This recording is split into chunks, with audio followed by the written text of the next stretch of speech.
It is 5 o'clock, and I call to order the meeting of the City Council of the City of Victorville. And the City Council seating is the Library Board of Trustees, Southern California Logistics Rail Authority, Southern California Logistics Airport Authority, successor agency to the Victorville Redevelopment Agency, the Victorville Joint Powers Financing Authority, the Victorville Water District, and the Victorville Housing Trust. May we have roll call, please? Councilmember Kennedy? Here. Councilmember McEachern? Here. Councilmember Negretti? Here. Mayor Pro Tem Cox? Here. Mayor Garcia? Here.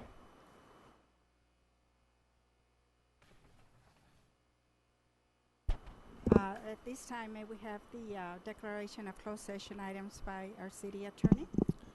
Thank you, Mayor Garcia. We have 3 items on the agenda tonight. A and B are both existing litigation pursuant to Government Code 54956.9 D1. It's the SEC case versus the City of Victorville. The specific title of the case and the case number set forth on the agenda. One item is for the Airport Authority. The other is for the City Council. The third item is real estate negotiations pursuant to Government Code 54956.8, and the property location on Yuma Street is set forth on the agenda along with the negotiating parties. Thank you, and I skipped over public comments. Sorry about that. And we do have a card this evening. Jennifer Hernandez, you can come up and state your name, please. My name is Jennifer Hernandez. Thank you very much for letting me come tonight. I am here representing the Committee for Don't Trash Our Desert campaign. So I'm really here just to inform you of the public awareness campaign that we have recently launched, which is called Don't Trash Our Desert. It is tying in with all the current efforts that you as a city council and all the other tying cities have ongoing with, sorry, that's really loud, in efforts to keep our city clean, keep trash out of our desert. So we really want to keep that up and keep it going and see how much farther we can kind of go with that. People ask us, why is the campaign being done? Again, we're supporting existing efforts that the city has already ongoing. We want to do everything we can to keep our city from becoming any worse than it already is as far as the trash in the desert.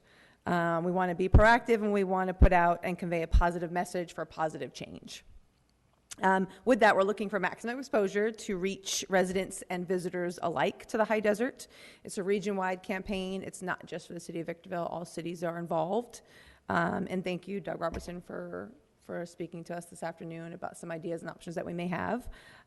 We have already currently approached the different cities in the high desert, as well as the city or county of San Bernardino, Burtec and Advanced Disposal Companies, Victor Valley Transit Authority, different media sources, and electronic message board operators, which I'll go into in a second. And we're doing so in order to get our message out on a variety of different venues, such as electronic message boards, websites, Facebook pages, lobby monitors, newsletters, and different speakers bureaus.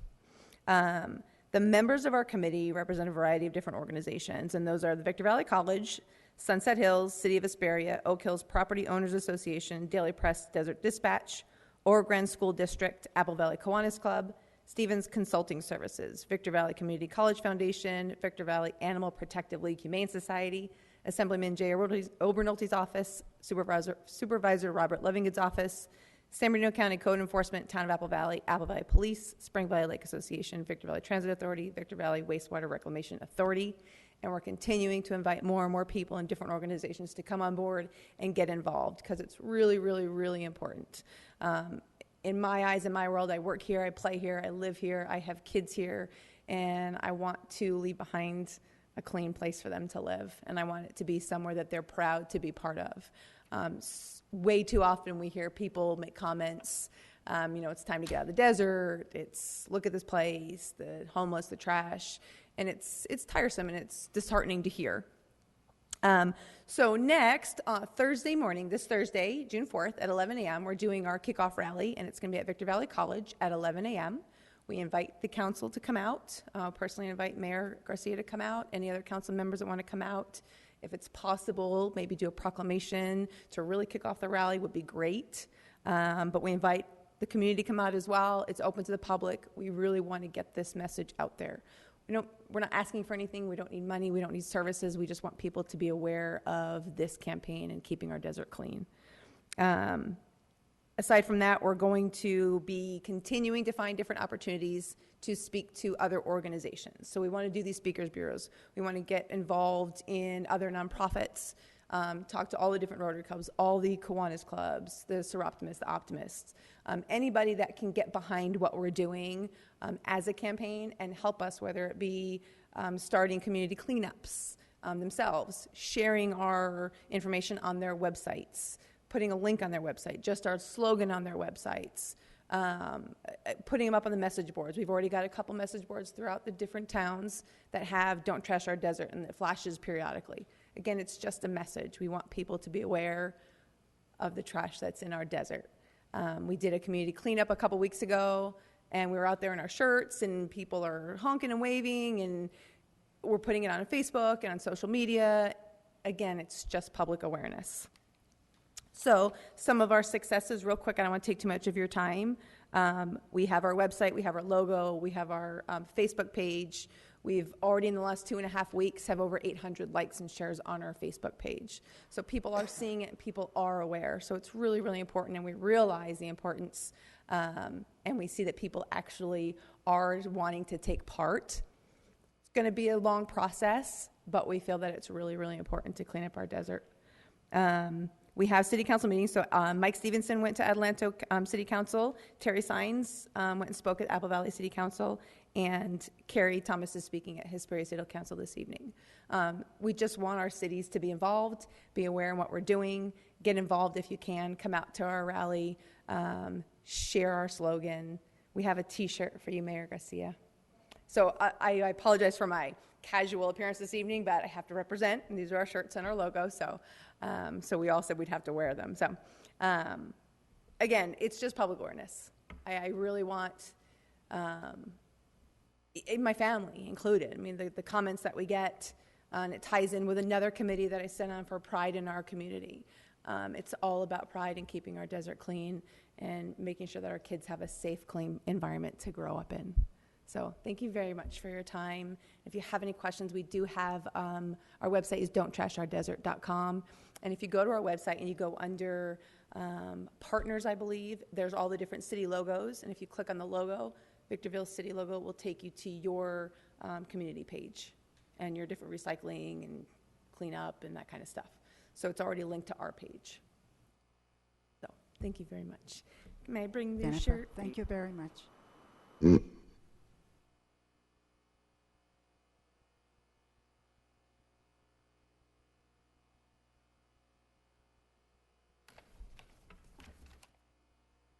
I don't have any other cards, and I don't see anyone else in the audience, so we will recess to our closed session.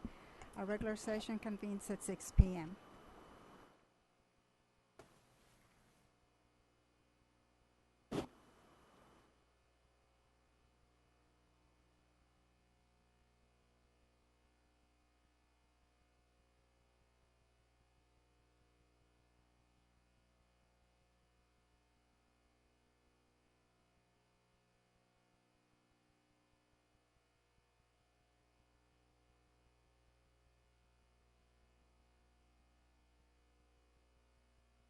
Victorville Water District and the Victorville Housing Trust. May we have roll call, please? Councilmember Kennedy? Here. Councilmember McEachron? Here. Councilmember Negretti? Here. Mayor Pro Tem Cox? Here. Mayor Garcia? Here. May we have session announcement by the city attorney, please? Thank you, Mayor Garcia. We had 3 closed session items this evening. Items A and B were existing litigation pursuant to Government Code 5495, 6.9D1. The litigation is SEC versus the City of Victorville and other parties. The case numbers and specific names are set forth on the agenda. Item A was for the Airport Authority. Item B was for the City Council. No reportable action with respect to those 2 items. We have another item, item C, real property negotiations pursuant to Government Code 54956.8. The property location is set forth on the agenda along with the negotiating parties, and we have not yet had a chance to discuss that. We'll be convening in closed session at the conclusion of the regular meeting.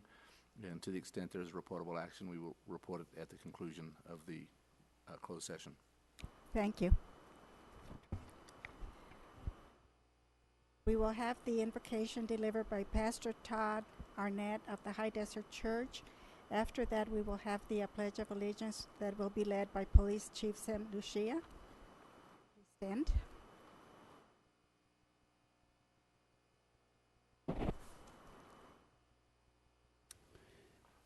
Father God, we come before you tonight very grateful to be a people who live in this high desert, specifically in the city of Victorville. We're grateful, God, for who you are and the way that you have made yourself known to us, the way that you have blessed a city that, like every city, goes through its roller coaster seasons. Thank you for the season that we are in now. And I pray, God, thank you for this city council. Thank you for the others that are here in front of us tonight. I pray wisdom. I pray discernment. I pray integrity and perseverance over their lives, that you would really help them to lead well in the offices that they hold. Thank you for the people they represent. Thank you for the mission of this city to give people lives that are meaningful and that matter. And help us, God, even as a city, to think beyond ourselves in a way that would honor you. God, for people who are not fortunate, for people who are going through a difficult time, there are many throughout this city of Victorville in need. Help us, those who are in plenty, help us be a source of encouragement to those who are in want. We love you, and we're very grateful for this opportunity tonight. Would this business be done well, and would it be done with wisdom, we pray. In Jesus' name, amen.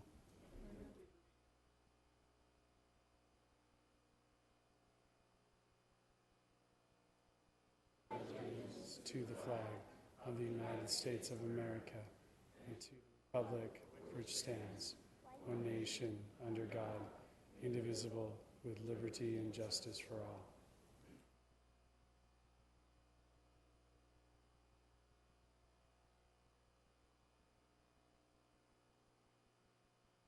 We have two presentations this evening.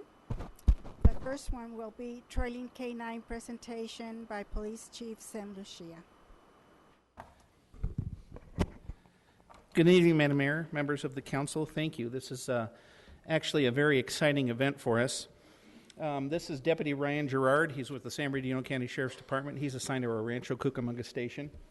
I wanted to introduce a couple of other guests, too. Sergeant Mario Salazar and Deputy David Moyer. They're guests to us today. I suspect that the city manager has mentioned to some of you or all of you the prospects of a police bloodhound canine here in the city of Victorville. When you say bloodhound, you tend to think of the South and hillbillies and hunting, but bloodhounds have become a major part of modern law enforcement. You're a little more north, aren't you? Probably the biggest realized benefit from a bloodhound is the significant reduction in man-hours spent searching for missing or fleeing persons. And in just a minute, I'm going to turn it over to Ryan, and he's going to give a short presentation on this. But the work required by human peace officers is often overwhelming when we respond to critical missings, whether they be children, adults, or somebody that's suffering from some other ailment. People can be difficult to find in any environment and can deplete resources very quickly. A dog, on the other hand, has the senses to go far and beyond what a human can, and they can do it very quickly. Knowing we could realize better results through the use of bloodhounds, Deputy Ryan Gerard spent about a year along with his partner down in Rancho by the name of Mike Mason, and they were researching this idea. And they did all of the heavy lifting, and they proposed this to their city, and it was accepted, and we have had overwhelming success with this program. So if I could, I'll be here for questions afterward, but I'm going to turn it over to Ryan. Thank you, Madam Mayor and the City Council, to present this opportunity to you. And I'd like to start off by showing a short video. It's about 3 minutes long about what bloodhounds can do. It has some humor in it. And then I'll go into a short presentation about the program.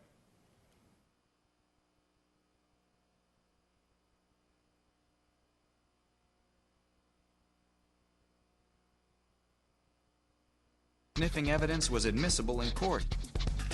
In fact, this nose is so powerful, it dragged a bloodhound 135 miles across the state of Kansas, successfully tracking a scent. Anybody that's ever kissed a bloodhound on the nose knows what a beautiful nose is all about. As one of the most famous bloodhounds, McGruff the crime dog can tell you there is no breed of dog that can compete with the bloodhound's sense of smell. The bloodhounds are unrivaled in their sense of smell. They can smell a trail over 300 hours old. That's 12 days. You better keep a leash on them at all times, because if they catch a scent, they're done. You can't stop them. Their distinct look and sound is easily identifiable, with a unique howl that can be heard for miles. And those long ears and droopy jowls, you'll never mistake this dog for any other. In fact, droopy pretty much sums it up, from their saggy skin, to their hanging eyes, to their long swinging slobber. They drool, and they'll shake their head, and you have a big glob of spit going across the room. They were originally the dogs of monasteries in Belgium, and were famed for their pure blood. In fact, that's where their name comes from, bloodhound, meaning hound of true blood. Not because they can sniff a trail of blood, but they can do that too. We did such a good job of breeding bloodhounds to have such a strong ability to scent that it's no surprise that when the dog does pick up a scent, they have a harder time listening or hearing you calling to them. Most dogs are led by humans. Bloodhounds tell humans where to go. Their basic anatomy is made for scenting. As air rushes through the nasal cavity, tiny scent particles are lodged in the nose mucus. From here, the scent receptors go to work and send the info to the olfactory bulb in the brain. It is said that while the human's olfactory sensor is about the size of a postage stamp, the bloodhound's is the size of a handkerchief. But the nose does not do it alone. Their pendulum-like ears act like sweepers, carrying up scents from the ground into the nose. And to assist even further, the various wrinkles on a bloodhound are so important to its design that they have their own names, from the generous lips that hang below each nostril to the flews, which are a continuation of the lips closer to the ear, all the way down to the dewlap, those funny folds around the neck. Lastly, you cannot ignore those bloodhound eyes. Incredibly, when the bloodhound's nose is to the ground, the skin around the eyes falls forward, creating blinders. This keeps the dog more focused on the ground in front of him. I'd like to stop the video cool right dogs. here. There's no it goes doubt. into the bloodhounds aren't the best apartment pets. At this time, I'd like to introduce my canine, Canine Dare, and Canine Ellie. Canine Ellie is being handled by Deputy Moyer right now, and Rob Ripley from the Victorville station will walk my dog, Canine Dare, around. I want to thank Captain Lucia for inviting us up here to present this to you guys, and I look forward to hopefully you guys getting a dog and growing our program. Some of the objectives of this PowerPoint is the overview of our Bloodhound program and how it came about, how we utilize the dogs, some success stories, and the canine training and the certification process. Back in 2012, as I grew in age, the 18-year-olds are a little bit faster than me, and we quite often utilized other bloodhounds from other agencies. I saw a void in our department. I took it to our lieutenant at the time, Lieutenant Bolt, who thought it was a great idea. She took it to our police chief, who took it to our city manager. He liked the idea so much that he said, why don't we get 2 dogs and have 7 days worth of coverage? At that point, in July of 2013, we took it to the Board of Chiefs and the Office of the Sheriff, and they approved it. In October of 2013, our department, the City of Rancho Cucamonga, purchased 2 canines. Canine Deja could not make it here today. She's training in San Diego. In October of 2013, we traveled to Edisto Island, South Carolina, where the dogs were purchased from a company called Georgia Canine, and we attended a 2-week basic boot camp style handler course. We returned in November of 2013. Both dogs had their first fines. Mike's dog had the very first fine. He was able to apprehend a suspect who was stealing third-row seats out of Suburbans in the Ontario Mills area. A week later, my dog apprehended a robbery suspect from a gas station who had fled from the scene and was apprehended about a half mile away. Since the inception, both dogs have totaled more than 40 fines, and they are the only bloodhounds in San Bernardino County. As a matter of fact, there's only 8 on the whole West Coast. Dare and Deja are the most northern bloodhounds in the state of California. Riverside County has 3, Murrieta has 1, Pomona has 1, and Orange County has 2. So how do we utilize them? The biggest way we utilize them is to help locate critical missing adults and children. We know that we spend a tremendous amount of resources and time on locating these at-risk people.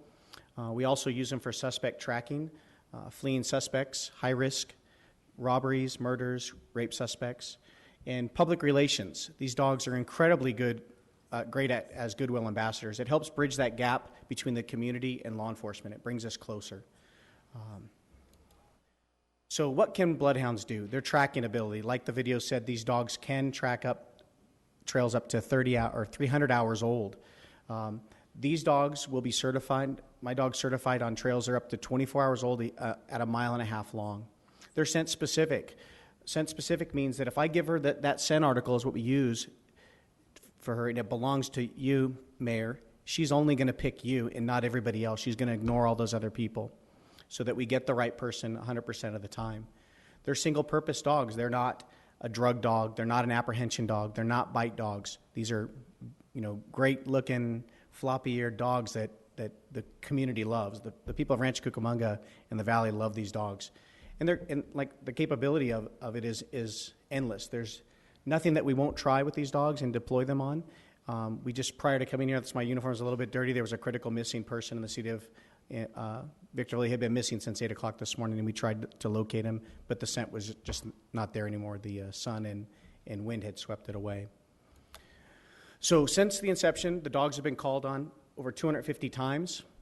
We've deployed the dog 150 times. They have 40 fines.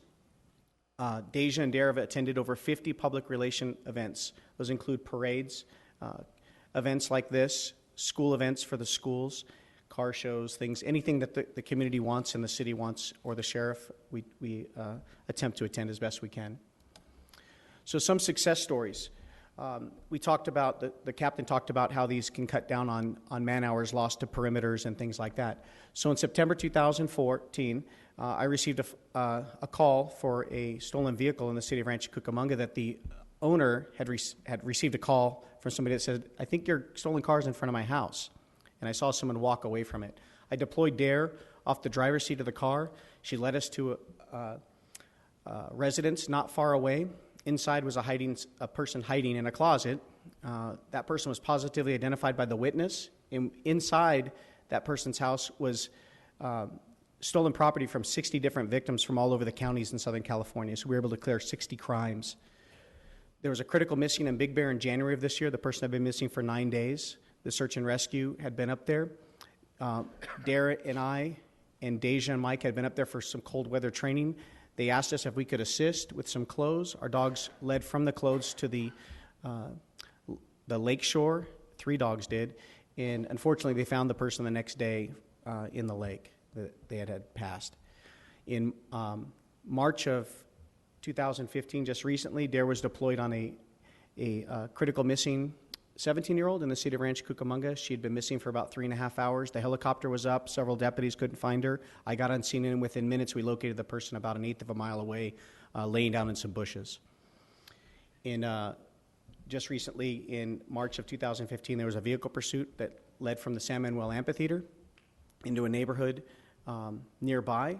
The helicopter, several deputies were out looking for the person. Dare led us to a yard. In that backyard was a German Shepherd, so we couldn't go in there. The helicopter kept turning. The person popped out of that yard. The German Shepherd saw him, so the German Shepherd bit him, and then he jumped the fence into the waiting hands of the deputies. So some of the professional organizations that we've aligned ourselves with so that we stay current with case law is the National Police Bloodhound Association. That's who certifies our dogs. It's a neutral, third-party bias association. We also use the Canine Training Academy out of Cannon City, Colorado. Georgia Canine National Training Center is the person we bought the dogs from, who we attend the 2-week style boot camp. And then the Inland Empire Canine Association. This just allows us to keep networking with other agencies and building that bond and helping our program grow. So training and certification, the dog and the handler will attend a 2-week basic handler course. During that time, they'll be briefed on what court-mandated training in the state of California. You have to attend 16 hours minimum of training per month with the canine. We exceed that. We attend about 30 hours. We do weekly training, and there's a bi-yearly certification that the dogs need to go through. So some of the benefits of the program. We are the only bloodhounds in law enforcement in San Bernardino County. This helps strengthen our partnerships with other law enforcement agencies in our county and outside our county. It helps build positive relationships within the community. These dogs are great goodwill ambassadors and tools that the city can use to build those and grow those relationships. There's an increased apprehension potential. I talked about some of those cases. The helicopter and several deputies were out on those calls, and it allows those resources to be, the dog shows up and finds the person, it allows those resources to be broken down and applied in different areas. Life-saving potential. I talked about the critical missings that the dogs helped locate, and the cost-saving ability by not losing those man-hours lost to perimeters and the critical missing. That's all I have. I'm available for questions with the captain. I don't know if you want to open up the questions or afterwards. I have one. Go ahead. And Sam, maybe this is, or for all of you, obviously this would reduce the need for deputies per se with respect to missing persons and things like that, but can you speak to what that might equate as it relates to that? So if you didn't have a dog, what would it require in man-hours, deputies, number of deputies to find a missing person versus if you had a dog? So on a critical missing, we spend a tremendous amount of resources. That Big Bear, the critical missing we had there, they had search teams from all over the state helping look for that person, along with our helicopters and deputies on the ground. When we got there 9 days later, it just happened to be a fluke that we were up there. They were able to break, because they found the person the next day in the lake. Our dogs led them to that, and that's the area they searched in. They were able to break down all of those areas. I don't know if you're looking for a number, I don't know the cost that it saved our county and man-hours lost in doing that, but it was significant because I know we had people from Santa Barbara County and Ventura County and San Diego County. When we talk about a criminal case, a perimeter set up on a robbery suspect or even a murder suspect, you're not going to break down that perimeter till you find that person, which means sometimes deputies have to go yard to yard to yard to yard. These dogs, with a great scent article, will lead us to the yard that person's in and cut down significantly on the man-hours lost. And as soon as that person gets into custody, all that perimeter can be broken down, and those deputies can go back to handling the calls for service that are holding. I hope that answered your question. Yeah, just a quick example. Today, when we were looking for that critical missing, I had 6 beat cars out and 2 Robert cars, 2 Rover cars. That's not counting the traffic guys that were out there or the detectives that were at the station today. We had at least 6 units that were tied up on that for 4 to 6 hours trying to figure out where this guy may have gone, where he is, who last saw him, and when you've got a critical missing, at what point do you say we're going to stop looking? So that's just an example of what happened today. One thing he didn't talk about was the no liability dog issue. These aren't bite dogs. They're not trained to bite. There's significant reduced liability having a team of dogs like this available. One issue today why the dogs weren't successful is because we had to notify Rancho Cucamonga. We had to get a hold of a dog handler. He had to figure out if he could respond, and then he had to drive up here through all that mess in the Cajon Pass. And he just wasn't able to get on a good scent today. Sam, question. You talked about the dog leading you to the front door, telling you that person was inside. Does that constitute enough probable cause for you to enter the house? Do you have to go get a warrant? No, it doesn't constitute probable cause, but it gives us reasonable suspicion to begin building on that call at that point. And we're pretty good at what we do. You would have to go get a warrant. Sure. Well, I don't know. I mean, you're the policeman. I'm an accountant. But this is a low-cost, low-tech, high-return tool that the police department can use. And I think you ought to consider these animals.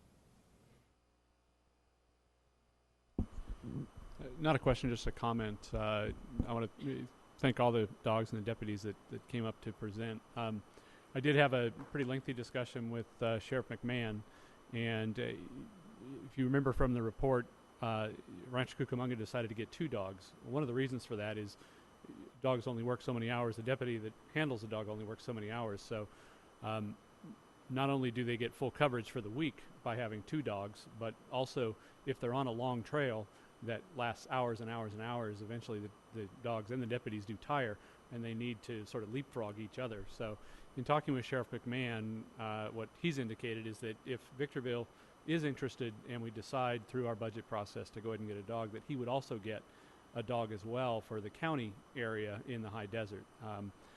One thing to keep in mind is that these dogs could be called away to other areas of the county, other areas of the high desert at any time. It's sort of part of the price of admission with having one of these. We wouldn't refuse to send a dog to a neighboring city that had a critical missing or something like that. So. Thank you. Let me talk about the lifespan or the working span of the dog. Typically, these dogs will work between the ages of 6 to 8 years. And the way we feed them and how we care for them can extend those a year to 2 years longer. So there was recently one of the Riverside dogs passed away at 12. They worked the dog for 11 years. So their return on investment was well into that. We're hoping that you guys do get up. We don't mind coming up here and helping out up here. It's just a long drive for us, and time is of the essence. I mean, think of your little ones, grandchildren, children. If they go missing, you want them back in your arms as quickly as possible. And if the closest resource is coming from an hour away, it does hamper a lot of things. And trust me, we'll make that drive. I don't care what time of the night it is or how far I have to drive or fly. We'll make that call or make that drive. But the life expectancy of a working dog is about 8 years. I know the dog, they're around a year old is when they'll be deployed, and you could have 7 to 8, 9, 10 years of that dog working for the city and doing great things for it. These dogs have done great things for the city of Rancho Cucamonga and the county and the citizens of San Bernardino County. Thank you.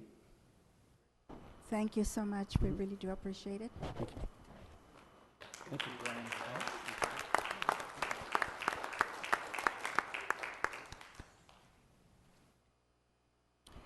Next, we have another presentation, and this is a presentation of Public Works Day ESA winners, and it will be presented by Ro Redcliffe.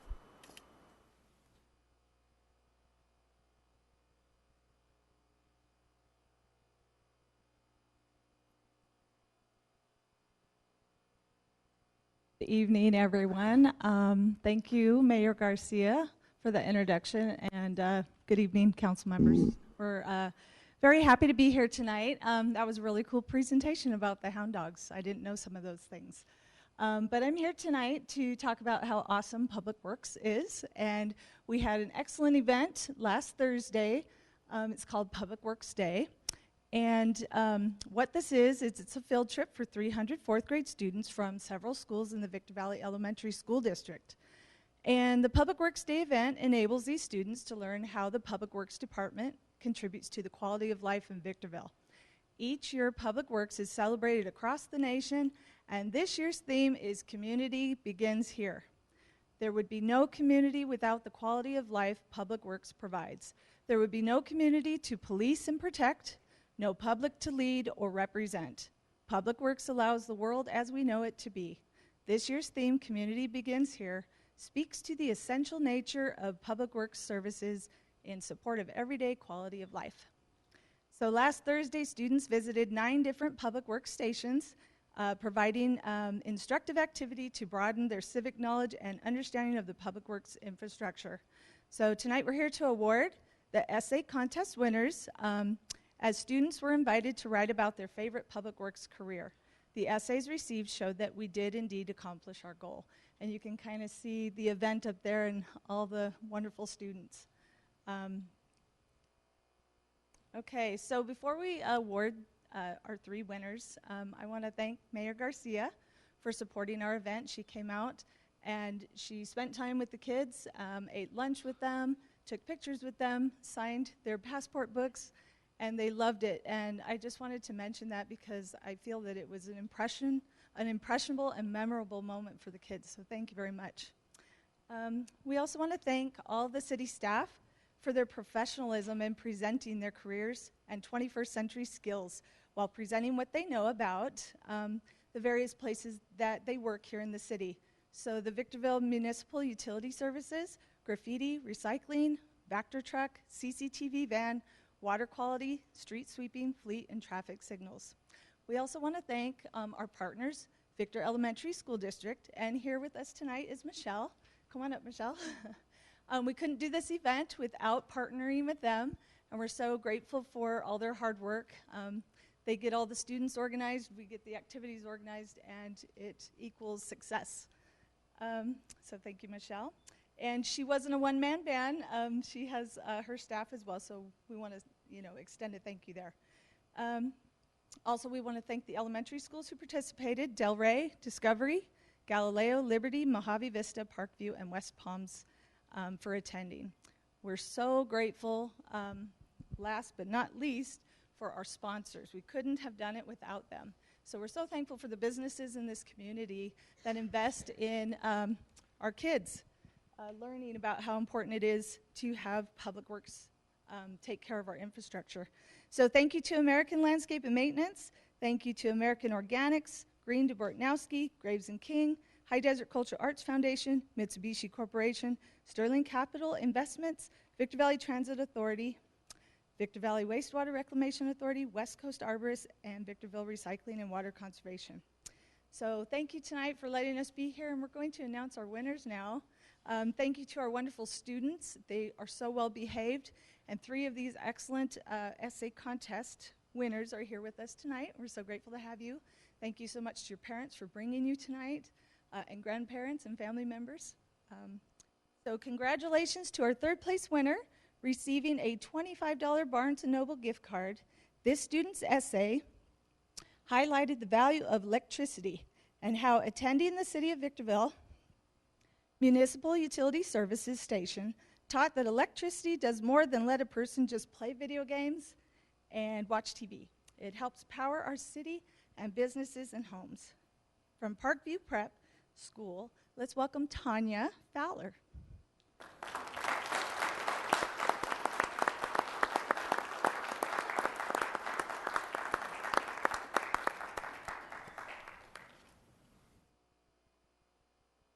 And congratulations to our 2nd place winner, receiving a $50 Barnes & Noble gift card. The student wrote an impressive essay on how important recycling is to Victorville in keeping our city clean and organized.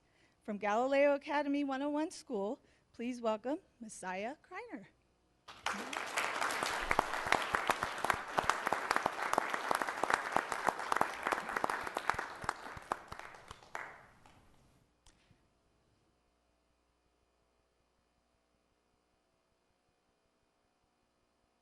And congratulations to our 1st place winner tonight. This is super exciting. Receiving a $100 Barnes & Noble gift card, this student wrote an outstanding essay about the City of Victorville's Water Quality Division. They work hard to provide the public with safe, clean water to drink, and we're so grateful for that. Our winner is from Galileo Academy 101 School as well. We'd like to invite Etta Montgomery to come on up.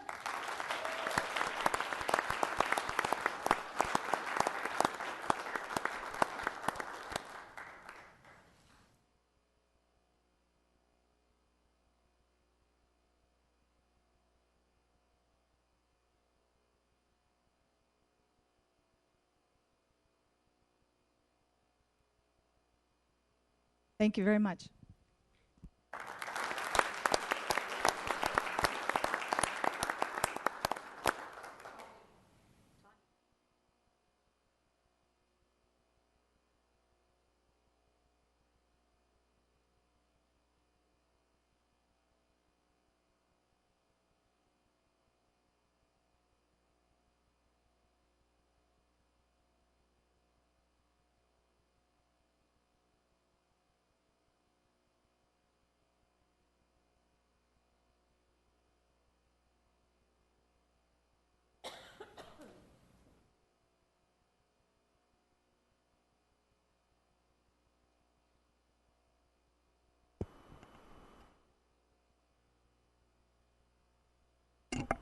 That was so lovely. I think I had more fun than the children did. Let's see, next we have our city clerk. Please present the agenda and any revisions for the record. The City Council of the City of Victorville welcomes the public's participation in tonight's meeting. Persons who wish to address the council on a specific item or on any item that does not appear on the agenda are requested to complete one of the white speaker cards located in the council chambers lobby and give it to the city clerk prior to the meeting. The mayor will call upon each individual who has submitted a speaker card. Pursuant to Government Code Section 54954.3, state law prohibits the council from addressing any issue not previously included on the agenda. The council may receive testimony and set the matter to a subsequent meeting. Comments are to be limited to 3 minutes per speaker or less as deemed necessary by the mayor. Communications are to be addressed directly to the city council. Individual comments to staff or members of the audience are not permitted. Any individual or group who engages in disruptive conduct during the meeting will be removed from the chambers by order of the mayor. Thank you for your cooperation. All documents to be considered for approval at this meeting are before the council. There is only one revision to tonight's agenda. It is on the dais for the council and has been made available to the public. It's a revision to item number B3. It's replacement page 78 of the in the budget information. And those are all the revisions I have, Mayor Garcia. Thank you. We have no appeal hearings this evening. Therefore, we will be moving on to item B, public hearings. And B1, confirming the annual assessment and approval of the engineer's report for the citywide street lighting assessment district. I now open the public hearing, and I do not have any cards for item B1.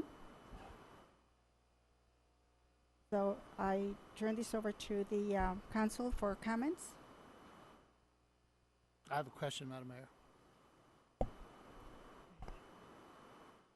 I believe it was a year ago, or maybe it was 2 years ago. I don't know how often we go through this, but there were individuals who were assessed that had vacant land, and I know that there was a short explanation, and I know that the engineer or someone from administration met with a couple of property owners.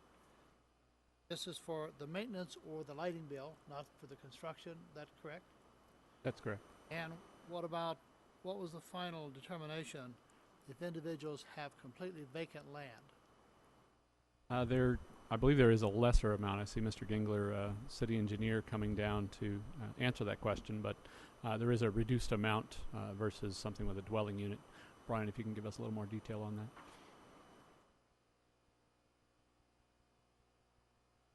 For undeveloped land, if it's residential, there's a zero assessment. That would be undeveloped remote, where there's no paved access.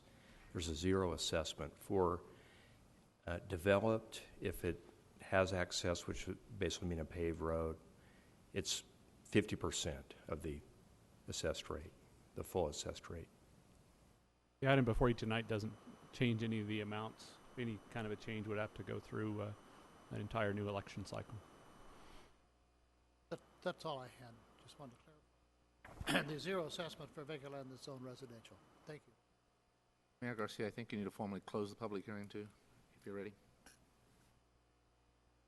I'm sorry, I have to do. Just need to close the public hearing if there's no further comments. Oh, okay. My apology. Yes, I did fail to close the public hearing. So now at this time, do we have an action or resolution? I'd move we adopt resolution number 15-026 for fiscal year 15-16, confirming the annual assessment and approval of the engineer's report for the citywide street lighting assessment district. Thank you. Second. Motion by Mr. Cox, second by Mr. McEachron. All those in favor? Aye. Aye.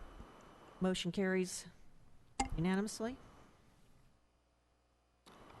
Item B2. This is an item that has been carried over from our Let me make sure here.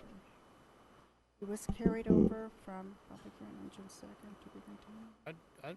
This was originally scheduled for public hearing, Mayor Garcia, on May 5th, and it has been continued. It was continued from, at the May 19th meeting as well. Correct. Okay. And staff is requesting a further continuance tonight, but you should see if there's any public comment at this time before continuing it. Correct. I don't have any cards. I don't know if there's someone else here that would like to speak on this item. I don't think see. the public hearing is continued to be open until we finalize it. We have not, so I move we adopt staff recommendation to continue this item. And is it to June 16? Is that the staff recommendation? That's correct. That's it. Okay, so this will be continued to June 16th. Yes. Vote on it? There's a motion, should have a second and a vote on it. Motion by Mr. Cox, second by Mr. Kennedy to continue to June 16th. All in favor? Aye. Motion carries unanimously.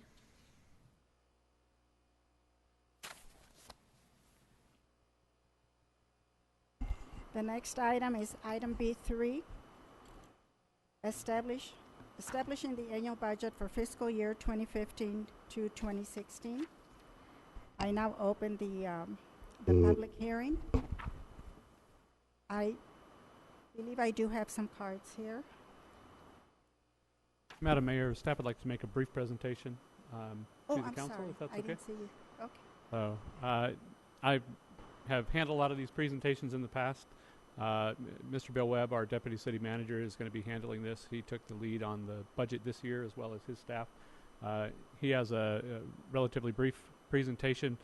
His staff and the department heads are available, as well as myself and Mr. Metzler, should you have any questions following that.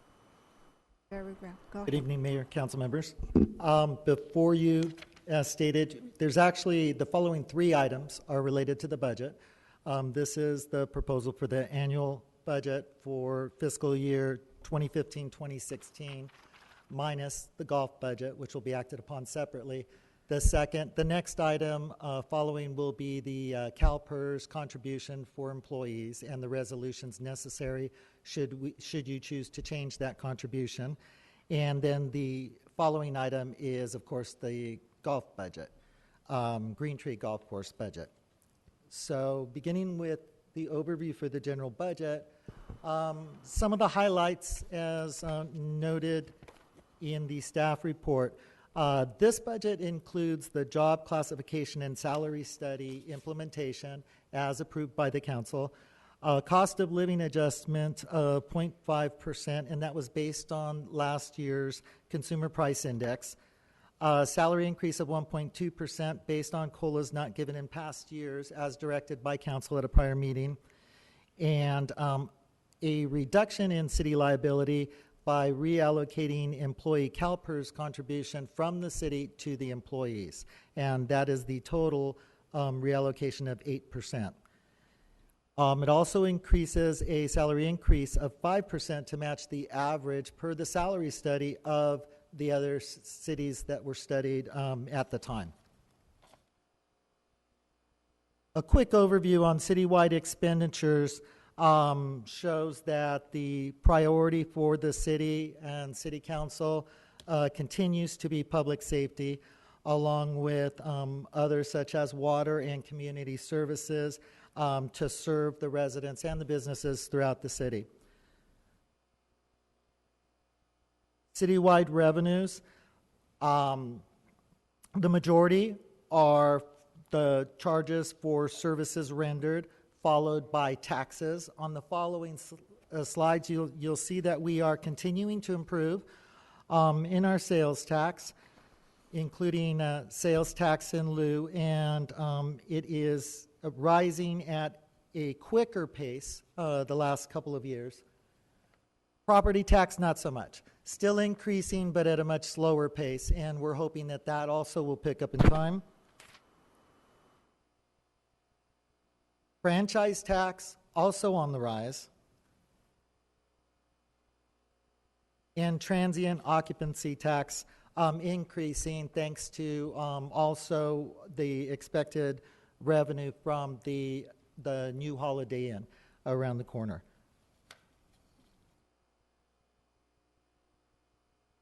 Similarly, general fund revenues, we focus on general fund. That's where we can do more with the money that we get. There's no restrictions. And the actual revenues, likewise, the majority, overwhelming majority, are from taxes.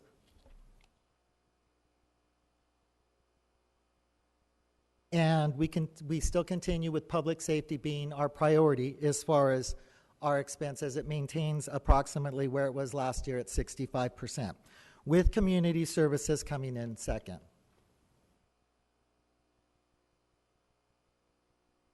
And finally, this kind of gives a good look of where we've been and where we're going. We're still increasing. This is our general fund revenue and expenditures. This is the first time I've actually really looked at this. In prior years, I've seen it up on the screen, but I wasn't really paying much attention. And I think it shows even during the good times, we did spend much of the time more than we were bringing in. We seem to have come to a leveling out place.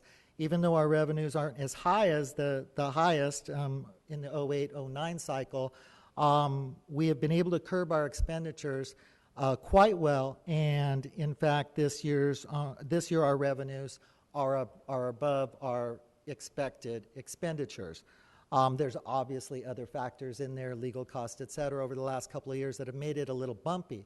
But again, it's a good sign the revenues continue to improve, but at a slow pace. This budget before you is balanced, would be balanced other than the $400,000 surplus in the general fund. And as stated in the staff report, there are options that hopefully at the end of this the council will discuss and give direction, which we just by vote will include in the budget if so adopted. Those options, I believe, were in the memos that came with your budget as well as the staff report. Finally, there are a couple of errors that I would like to correct here on the record. I think as you can see from the budget over the last couple of years, staff has put in a lot of time to make a more reader-friendly document. There are more graphics, there's more language rather than data and numbers. I want to assure you that the data and numbers are accurate. When transferring that into whether it's a hard copy or for online purposes, which we have the budget online, we wanted to make it more appealing and, as I stated, more friendly to the users. And of course, there have been some errors that have occurred in the process. A couple quick fixes. First, let me note that any typos that are not content related will be corrected before it is printed or goes online if found between then and now. Thank you. Councilman Kennedy pointed out an error in how we were representing transfers. And on the top of page 7, I believe, the general fund transfers in and out, the amount of $802,000 should be in brackets as it is a transfer out. And by the way, if there are other similar transfers noted, we will correct those also. Also on page 11, in the table under golf, there's a percentage noted that should be changed. That percent is erroneous. It was transferred. The formula didn't carry with it. I believe it says the golf budget has declined by 600 or 6,000% or something of that sort. Unfortunately, that's not the case. It has actually increased by 5%. And finally, on page 78, I believe that was the handout. The SCLA funds were missing other revenues. So a revised page 78 has been issued. Please note that these revenues were correctly accounted for on page 8's spendable fund balance, as stated as they are in the actual data and numers that make up the technical part of the budget itself. And with that, as the city manager stated, the directors and appropriate staff, personnel officer, and finance manager are also here to answer any specific or technical questions. I'm sure there will be questions, and I will do my best if there are any general questions regarding the overall budget or some of the main components from class and comp to PERS on. That concludes. Thank you. Thank you. I have just a couple, Bill. I know that's a surprise. Mm-hmm. On page 7 and 8, and all I want to do is just raise this issue. I'm not really fishing for an answer. There are a number of funds on those 2 pages, and I think, just for my own edification and maybe for the rest of the council, I'd like to schedule some kind of I don't know if it needs to be a workshop or something Sure. we can do in a council meeting to talk about some of these fund balances. We've got some negatives in there that kind of surprised me. Doug and I talked about Measure I, which is a road fund, and road diff. And those are 2 very, very different funds, but they both deal with roads. And I just think that would be a good thing for us to, Absolutely. if you don't mind. The other thing is on page 11 and, well, actually on page 12, this is sort of the general fund summary. You're expecting that revenue is going to be about $2.5 million higher next year than they are this year, and expenses will be about $1 million more. And that $2.5 million is all from taxes. And really property taxes we're budgeting a little less than last year, sales taxes more, but I think we've got good evidence to support that projection, don't you? Yes, we are still being very conservative, but if you remember the last couple of years with legal fees, and I want to make it clear, it's not our typical city legal fees. It has to do with our SEC, et cetera. There were large expenditures, and whereas last year we had to dip into our reserves, we are very happy that this year, and to report to you that we are not projecting to touch the remaining reserves as far as the general fund goes. There are other accounts also which were in a similar predicament, and some related to the same issue. And they also had to dip into their reserves, or are at this point, to close out the year. What I can say is all the indicators are that the economy is not increasing as fast as a couple of years ago we were all hoping, and we've seen that. But it still is continuing to improve. And I think, as I stated on that last diagram, you can see a steeper curve in our expenditures. And so we've now absorbed some of the legal cost and anticipated them better and cut in other areas. I will say that for the most part, this is a maintenance-only budget. There is not a lot of growth. There's not going to be a lot of new technology, in fact, pretty much none, and things of that sort throughout the budget. Everybody really pulled in tight, but I think after a few years of conditioning, we understand what and where and what needs to be done. And I want to thank all the departments. They were all very cooperative. You know, everybody wants certain things, but they understood what the priorities are. We tried to address the city's priorities first and foremost, and especially as directed by the council on some other issues. And that kind of gets me to my second point. The spending this year, or in 15-16, is going to be $1 million higher. And it's up and down in several of those categories, but overall, the $1 million increase in spending looks to be in public safety, and it's in police. So the extra $1 million that we're spending this year is in our police contract. Is going to the community, to serve the community. Yeah, the police contract is actually your first item on your consent calendar, and it's up almost exactly $1 million. It's slightly over $1 million for the current level of service. Is that going to involve more positions? No, it does not. That's for the current level of service. Depending on the council's decision on the staff's recommendation for an additional deputy and the bloodhound, that would be one additional position.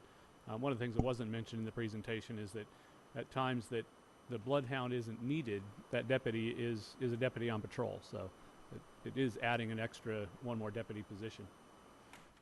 That was all I had. Thank you. Very nice job, frankly. I don't know if the public would ever take the time to read through this thing. It's huge, but...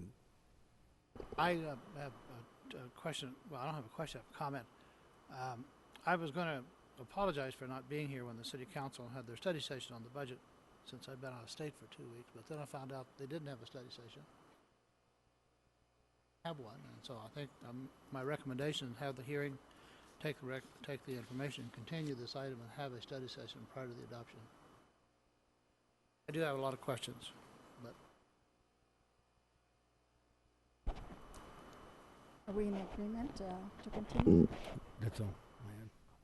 I don't know, is the public hearing still open, or? Public hearing has actually not yet been opened yet formally. We should open it, take comments, and then the council can decide, close the public hearing and either take action on the item this evening, or you could also, even if you wanted to, continue the public hearing. But it's up to the council how you'd like to proceed. But first we should open the public hearing and take public comment. I open the public hearing at this time. And I do have, I take testimony. And I do have 2 cards. The first one is Wade Piper.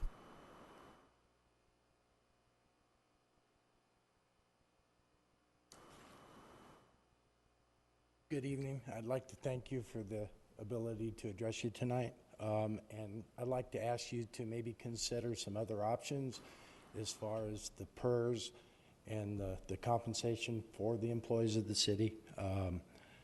Earlier this year, you gracefully agreed to a 1.2% increase for cost of living, and then agreed to the March index, which equated to 0.5%.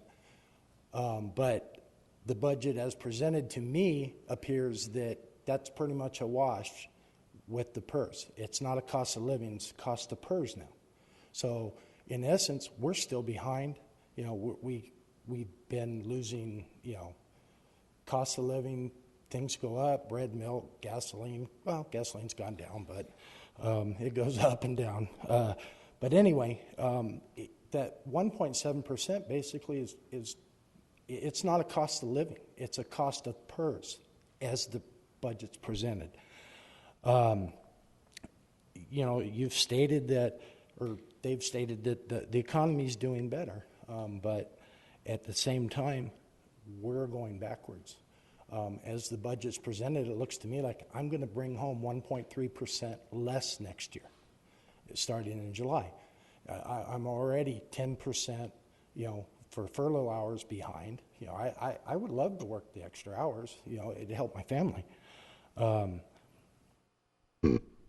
The city seems to be able to gain that 1.3% that I'm going to lose. You know, it'll go back into the city, which, as a business, I understand. But today, the city pays the 8% contribution. As the budget stands, or you know, is presented, it won't. But there's a possibility of just saying, you know, we can give employees an 8% increase. You start paying your PERS. It's kind of a wash for both employees and the city. You know, the city's already doing that right now. It's kind of a no harm, no foul. I mean, again, I may be wrong on my numbers, but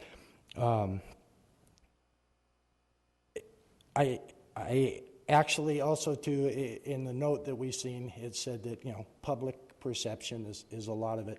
As somebody with Victor Valley Water had opportunity to try to hire people, when times were good, I had a very hard time as far as the water trade, like consider pipe fitting, you know, something like that, to get experienced people to work for the wages that we offered. You know, our wages are, as far as prevailing wage, are typically half of what we pay contractors to do work for us. When times are good, trying to hire, they would say, no, I'm not interested. You don't pay enough.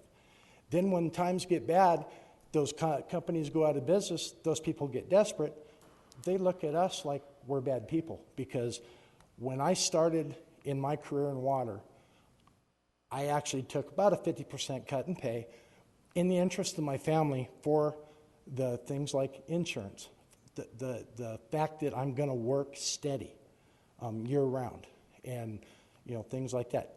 To me, it was part of the package. You know, we do not make, the majority of the employees out there do not make the, you know, hundreds of thousands of dollars that the public thinks we do.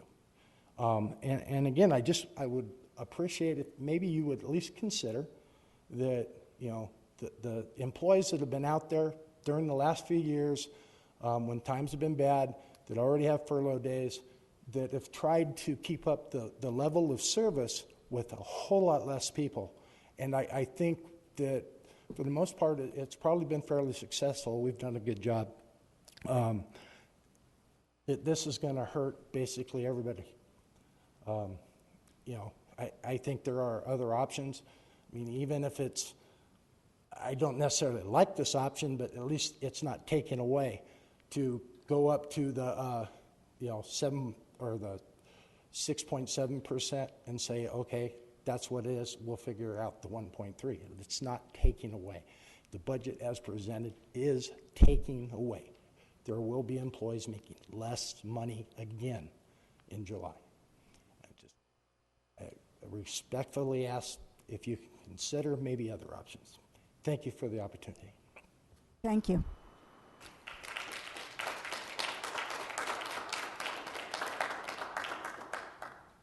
The next person is Jeff Ricker.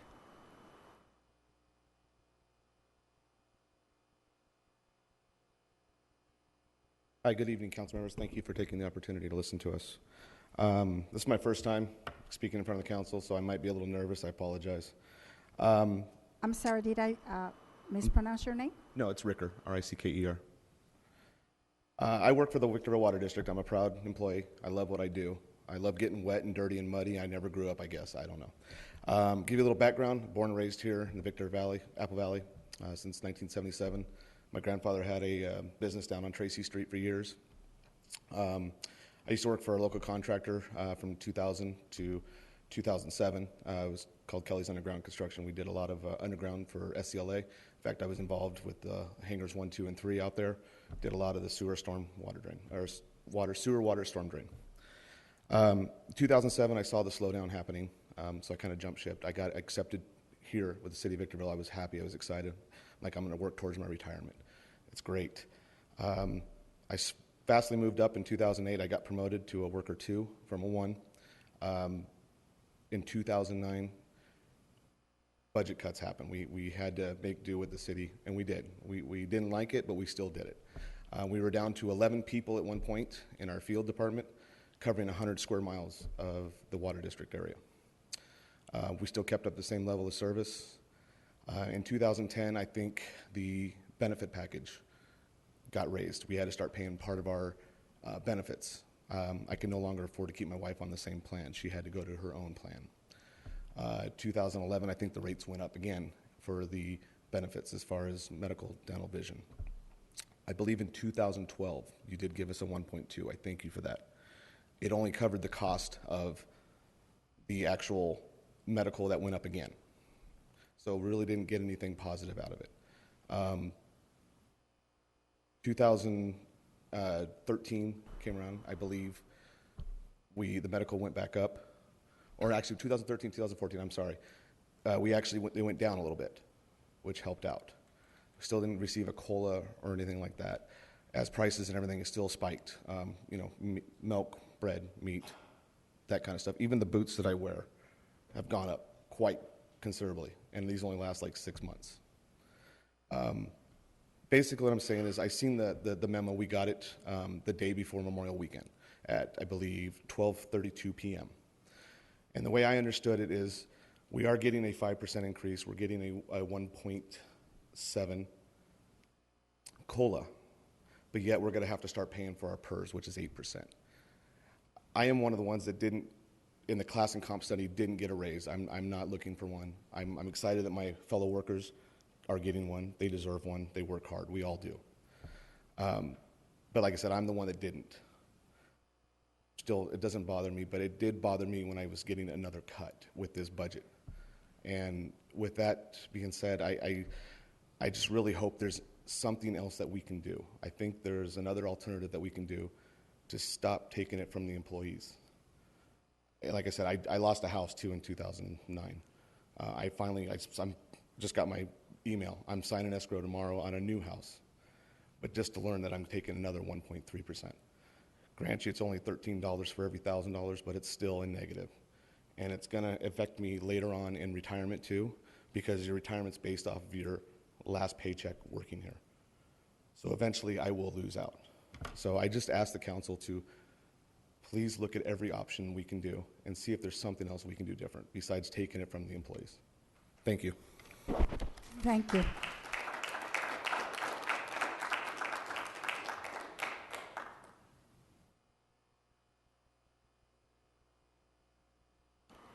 I don't see anyone.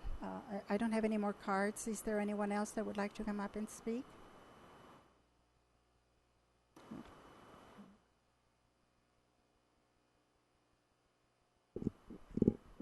Mayor Garcia, then if there's no further comments, you have the option of closing the public hearing at this point and then having the council discuss how they'd like to proceed.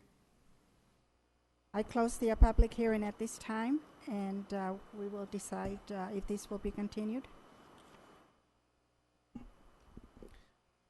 Mayor Garcia, if I might, you know, we're faced with a unique situation here, and continuing this, obviously, we could have a workshop, and then a workshop after that, and a workshop after that.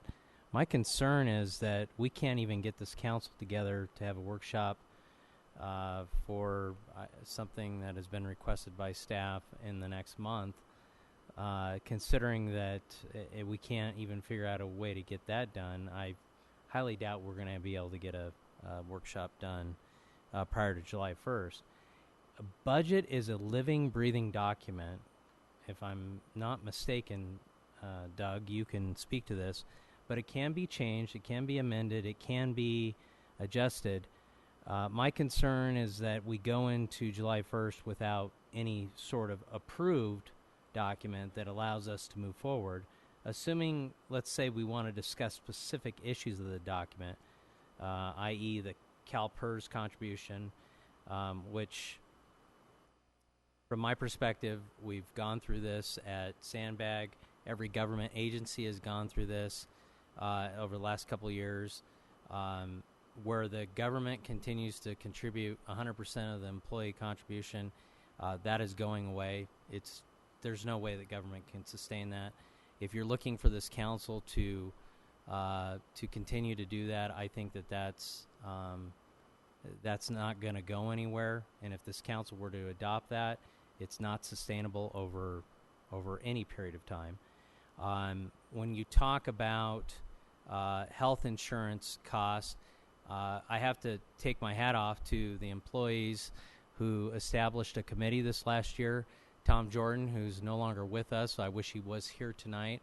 I sat with him and met with him and went over what that committee was able to do. And I will tell you, being in the health insurance business, being an insurance broker, what they were able to accomplish without a broker is amazing.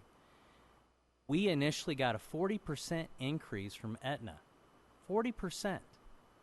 And if they hadn't got involved, if they hadn't done the work that they did, this council would be faced with a lot of different decisions up here tonight, and CalPERS would be the least of them. But I will tell you that my hat's off to the staff and the members of that committee. I hope you will extend that to them, because from my perspective, what they were able to do, I think the ultimate increase, there was an adjustment in benefits. Obviously, you gave up something with respect to co-pays, deductibles, prescription benefits, but you gave up a little bit to get a very small increase. Folks, today in the news, they are talking about, because of the Affordable Care Act, insurance companies are looking to increase their rates next year somewhere in the range of 15 to 25%. Okay, I don't know how this city is going to deal with that in the future, but that is a reality we have to face. So that will not go away. My point is this. If we continue to kick this can down the road, assuming that this council doesn't have the ability to get together, all five of us, in the next month or two, what good does that do us? We need to adopt a budget. We need to make a decision with respect to, these issues with, do we want a public information officer? We had the presentation here by the Sheriff's Department tonight about bringing on an additional deputy with a bloodhound. I'm 100% in support of that. obviously there must be a need for a new fire truck lease. These are things that we need to make decisions on. If we prolong them, then all that does is put the city behind the eight ball, and we need to move forward. So from my perspective, I think we need to make a decision. I'm more than willing to have a workshop, but we shouldn't hold the city hostage and put ourselves in handcuffs and not be able to move forward by not adopting a budget. Clarification, B3 is the adoption of the budget, am I right? That's correct. B4 are the other issues of PERS contribution and pre-tax payments and so on. That's correct. Yes, but the budget includes. I understand that. Understand. And any changes to PERS would affect the revenues and expenditures across the board. I understand that. Are we putting the cart before the horse? Should we be voting on B4 before B3? No, the PERS resolutions will follow the budget, is correct. Okay. Right. But one shouldn't be done without the other is what I was saying. If it's continued, they need to be, all three should be continued would be the recommendation. So as we don't just vote on PERS or just vote on the budget without PERS. Well, I'm going to move approval to adopt the budget. Second. Now, is that including all three items or just the? We should handle them separately, each resolution separately. Okay, very good. So that would be a B2, I'll item move B2. approval of 15037, the city council budget. Actually, it's B3 that we're voting on. Andre, did you mean each resolution or each public hearing? Public hearing, I'm sorry. Yeah, because there's four, I think there's four resolutions Resolutions that are in B3. regarding the budget. Those can be taken collectively. Right, can't but the PERS is a separate public Right. hearing, as is Free in those resolutions. all the resolutions. Could be one motion, correct. So one Okay, motion. because the public comment we heard didn't deal with this item, it dealt with the next item, B4. Specifically, I mean, It has, it deals with the budget because the budget assumes that the others are going to be approved. Correct. I mean, I don't care. certainly should handle B3, B4, B5 separately. But you're right, if you adopt B3, you heard from staff that they are all tied together, so they all impact one another. Well, that's my understanding, and I just want to make sure that I understand correctly, because it looks to me if we approve B3, we're approving B4 and 5. The only thing is B5 can't be voted on by two members. That's correct. But The dealing other with, ones can. Can we deal with B3? Three and You B4? can have a motion for all resolutions All three related resolutions? to B3. Do we need a public hearing on each one? You've had a public hearing on this item already, and closed the public hearing. Okay, I close the public hearing. There's a Testimony, I'm sorry, we have to take action.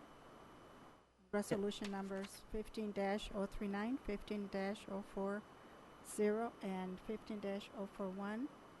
No, Mayor Garcia, on item B3, the resolutions would be 15-037, the City Council resolution, the Library Board of Trustees Resolution 15-001, the Airport Authority Resolution 15-001, and the Victorville Water District Resolution 15-008.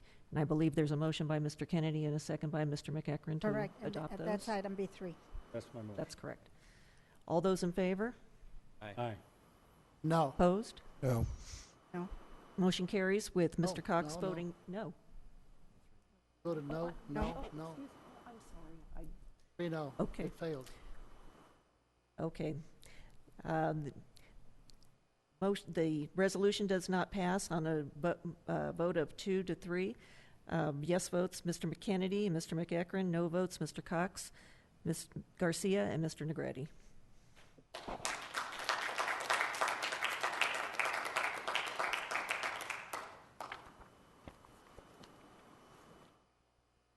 Since we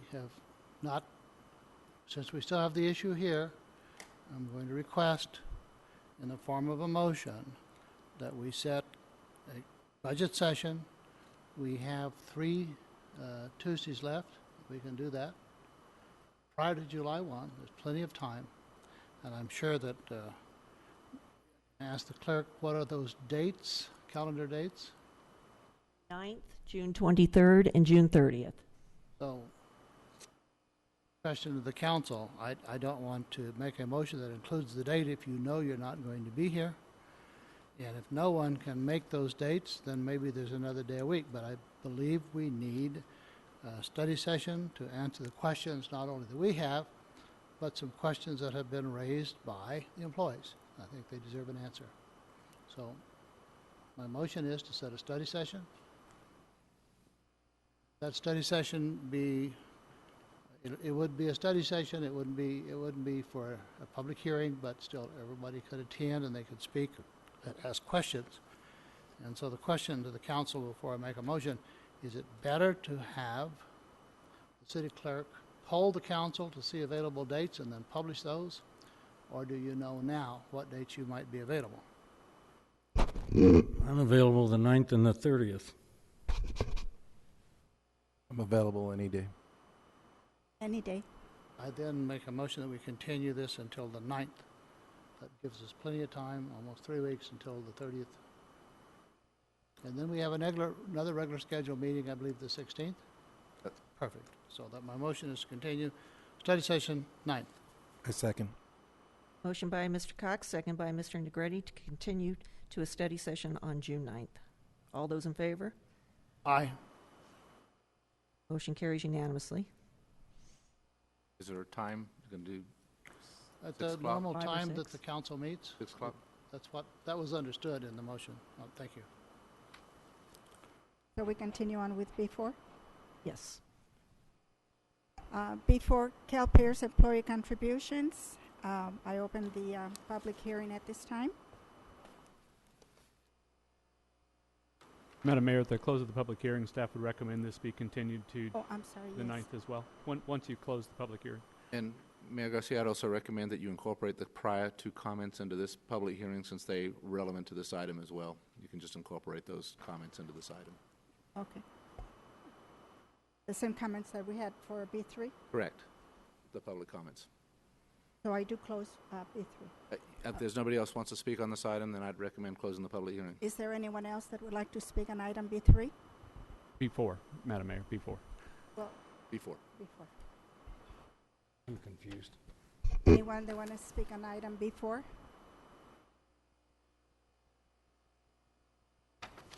So I open the public hearing, and I don't have anyone that wants to speak. I have no cards. So do we take a motion at this time It then? would be appropriate now to close the public hearing and then have the council decide if they want a motion to continue this item as well. I I think that's close the this. public hearing, and City manager's recommendation, I believe, is to also continue this item. You should have a motion on that. You need a motion? So moved. second. Motion by Mr. Cox, second by Ms. Garcia to continue to June 9th. All in favor? Aye. Carries unanimously. Now we have item B5. And on B5, I would recommend that council members Kennedy and Cox recuse themselves because of the proximity of their residences on the golf course. Yes, Mr. Kennedy? And Mr. Cox.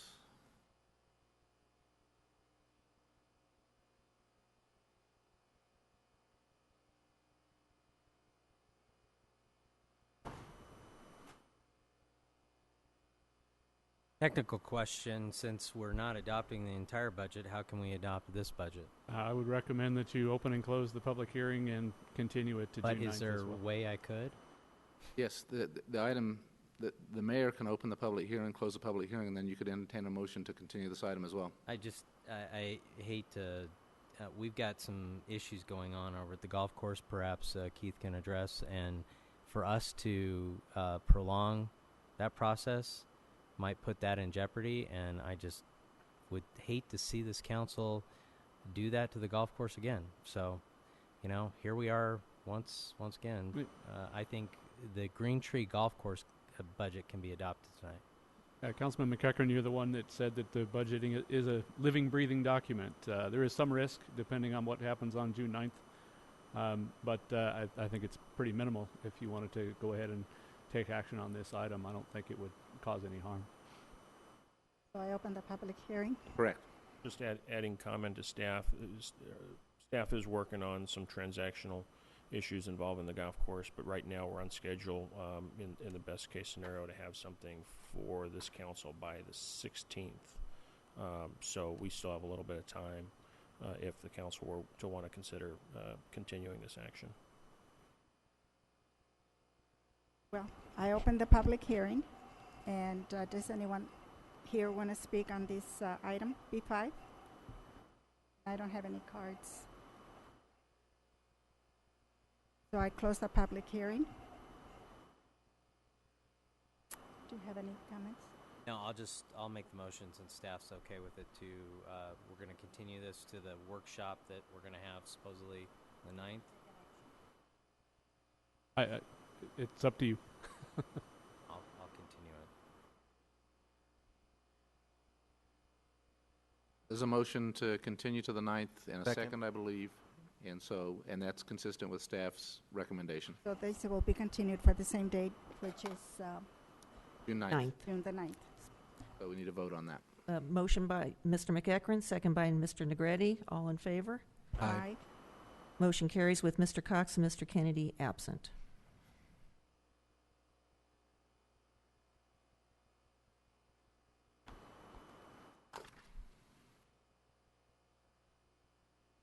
Item B6. The following item number B6 scheduled for public hearing on June 2nd, 2015 will be continued to the next regularly scheduled meeting on June the 16th, 2015. Again, I would open the public hearing and then continue that public hearing, please. At this time, I open the public hearing, and I don't have any cards on this item. Is there anyone that wants to speak on item B6? I don't see anyone here that wants to speak. The request would be leave it open and continue it to the 16th. So we leave it open, and we will continue this item until June the 16th. Now we move on to C, consent calendar. Move for approval. Could I ask that before we approve, I'm sorry, hang on just a second. I'm sorry, I didn't mean to interrupt, but we have an item for payment for that house, and there is a page that I request that you simply pull out, and in regard to item 5, the page that shows the map, delete it from the budget, acknowledge it. Part of the decision. In item C5? Want to pull C5? There's no such address, and the house doesn't exist. It's a part of the package. So just, if you eliminate it, the rest of it's correct. But this is incorrect. Mrs. Mayor, regarding the item specifically that Councilmember Cox is speaking to, there is a typographical error in the address at the very top of that map page. It's 11676, and it actually should be 11673, which is the 11673 address is consistent throughout the rest of the item. Unfortunately, it's just a typo in that particular page. Everything else is correct on that. I agree. It's a typo, but then also the star on the house is a typo also. So just, if you take it out, everything else is correct in that staff write-up.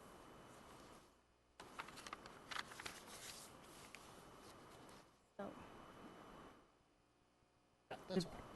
So that somebody later says, well, you approved this. No, it's not a part of the agenda. We didn't make any, we made the decision based on the staff report, which is accurate. So That can be noted in the record. Yeah, it can be noted in the record. You can make a motion to approve the consent calendar with the elimination of those 2 pages. Yes. Okay. So item C5 will be corrected.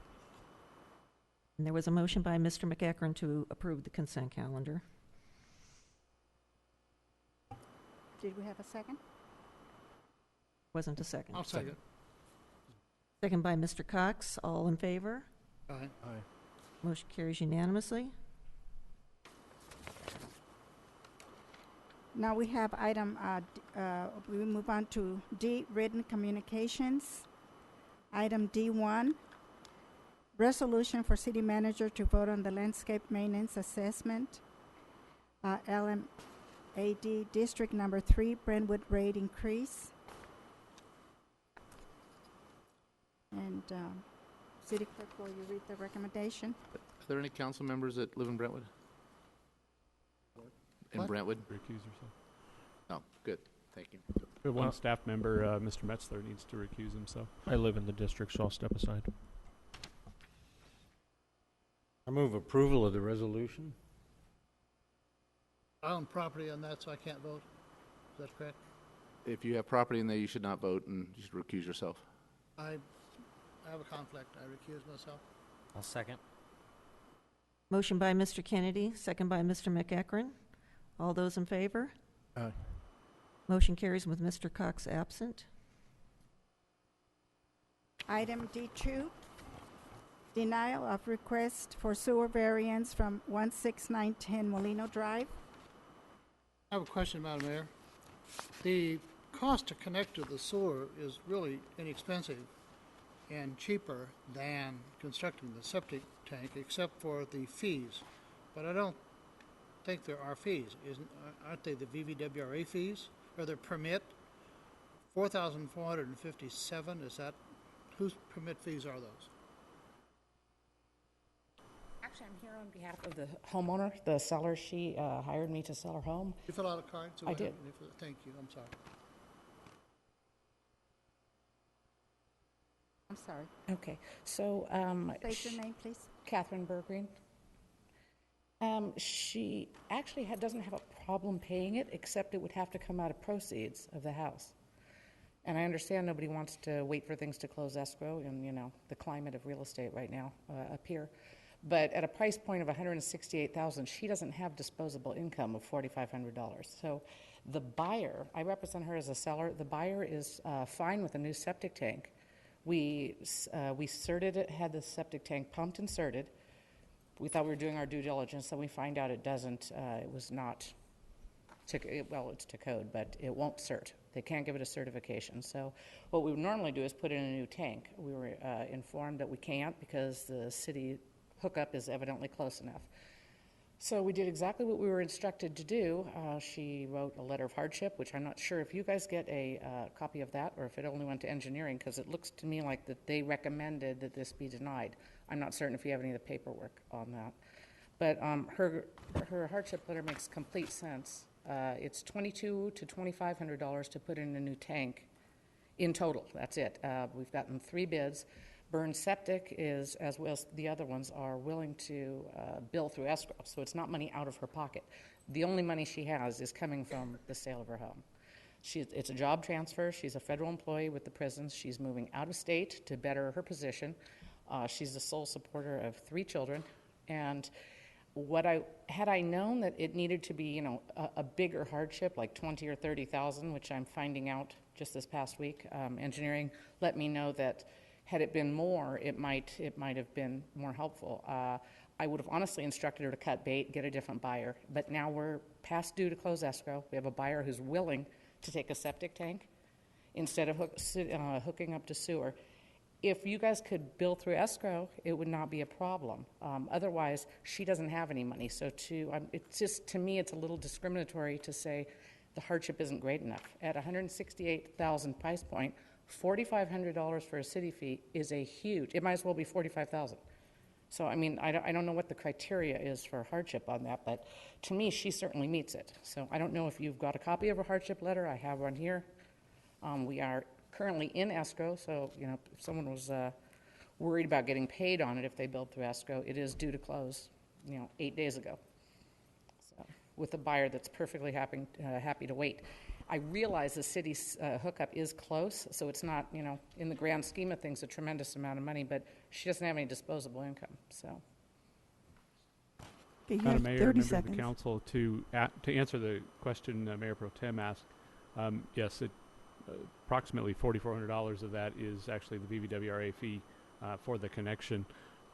City staff did recommend denial because it is a relatively small amount compared to some of the other ones that we've seen, and city staff is open to, we would be fine billing through escrow if that would cause this problem to go away. So It would indeed. That would be fabulous. yeah, we can work that out 'Cause, if what I was the told- seller is amenable to that. Okay, yeah, because what I was told is they might want to try to put it into a tax on the property, and that's not going to work because we can't tell a buyer that they're going to assume that. No, we can work through escrow. That's fine. Okay, what are the time constraints on that? Is it something that once it's approved, it can be done post-haste? Yes. Okay, all right, thank you so much. Okay, thank you. So then So this will additionally, be staff billed would through recommend escrow? denial at this point in time, and instruction to bill any city-related fees or the BVWRA fee through the escrow. Very well. Okay, do we have a motion? Approve? I move we approve recommendation of staff. Second. Motion by Mr. Kennedy, second by Mr. McEachran. All those in favor? Aye. Motion carries unanimously. Item D3, Safe Route to School Project, agreement with David Evans and Associates.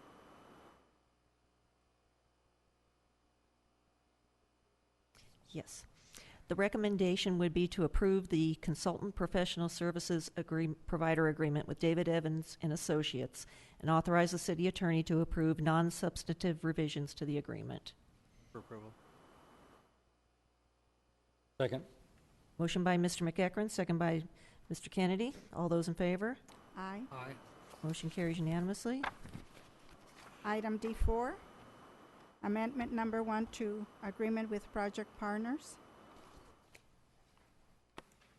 City Clerk, will you read the recommendation, please? The recommendation would be for the council to approve the amendment number 1 to a consultant professional services provider agreement with Project Partners, Inc. Move approval.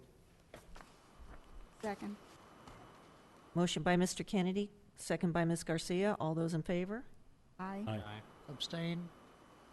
Motion carries with Mr. Cox abstaining.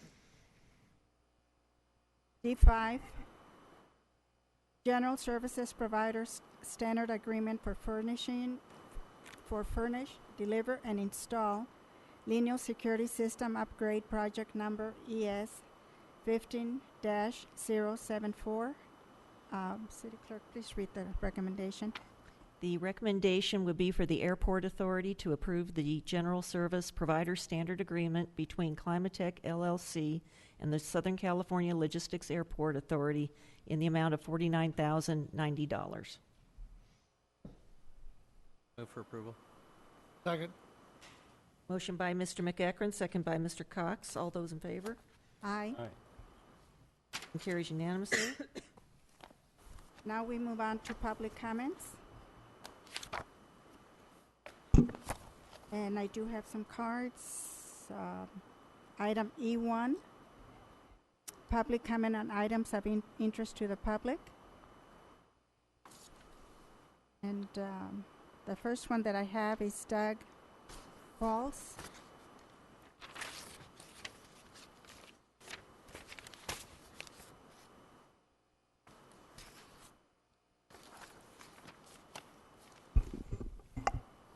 State your name and you have 3 minutes, sir. Yeah, Doug Qualls. Good evening, Mayor Garcia and council members. Appreciate the opportunity to speak before you this evening. I'm actually representing my elderly mother who can't be here, and she's the owner of property at 14174 Green Tree Boulevard. And the reason why I'm here tonight is to talk to you about a concern that I have that is, I believe, is important to our local economy here in Victorville, as well as to share a really positive experience that we had of late with the Victorville Police Sheriff's Department. My mother's property is an office professional building in which 2 financial firms and the Victorville Chamber of Commerce are located. Well, over the past several years, we've had periodic issues with homeless and transients loitering around the property. There's been a marked increase of late that may have been perpetuated by the recent sweeps down in the river bottom area. Some of the related issues that we've been dealing with lately is homeless persons sleeping around the property, entering the buildings uninvited, and defecating on the property, just to name a few. A week or so ago, the gardener discovered what he thought was a toy gun discarded in the bushes on the property, only to discover that it was real when it accidentally discharged. So, needless to say, on behalf of my mother and our family, we're concerned on several levels. Number one being the safety of our tenants and their customers. Number two, the tenants' ability to conduct businesses in a safe and attractive atmosphere.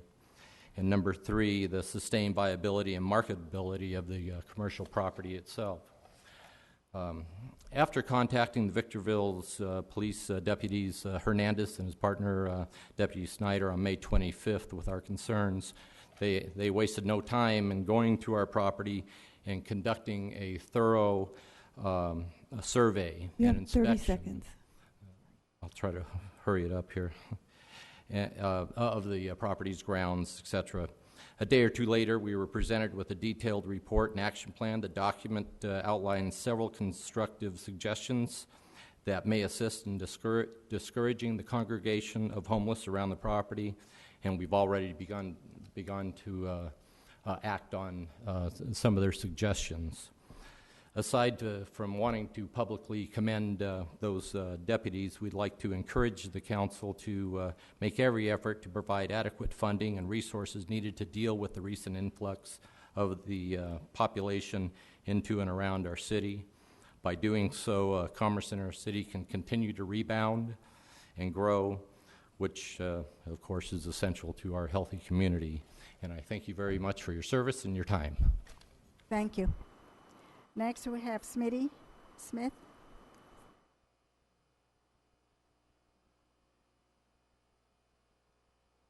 Former mayor of Hesperia and resident of Apple Valley in Victorville speaking before the council. Please explain that. And some people in Victorville are glad I didn't move over here. They were wondering what I'm going to do. Mayor Garcia, council members, city manager, and staff, thank you for giving me the opportunity to be here this evening. What I bring before you this evening is our presenting sponsor is Desert Valley Medical Group for the tour of the Victor Valley bicycle ride. It's going to be a 10-mile race, 10-mile ride. I keep saying race, but it's not timed. A 25-mile ride, a 50-mile ride, and a 100-mile ride. Centurion for you bicycle folks that might be out there for that stuff. But what I'm doing is trying to incorporate the whole Victor Valley, town of Apple Valley, city of Hesperia, city of Victorville are all on board. I want to thank your city manager for being part of the committee that is doing this.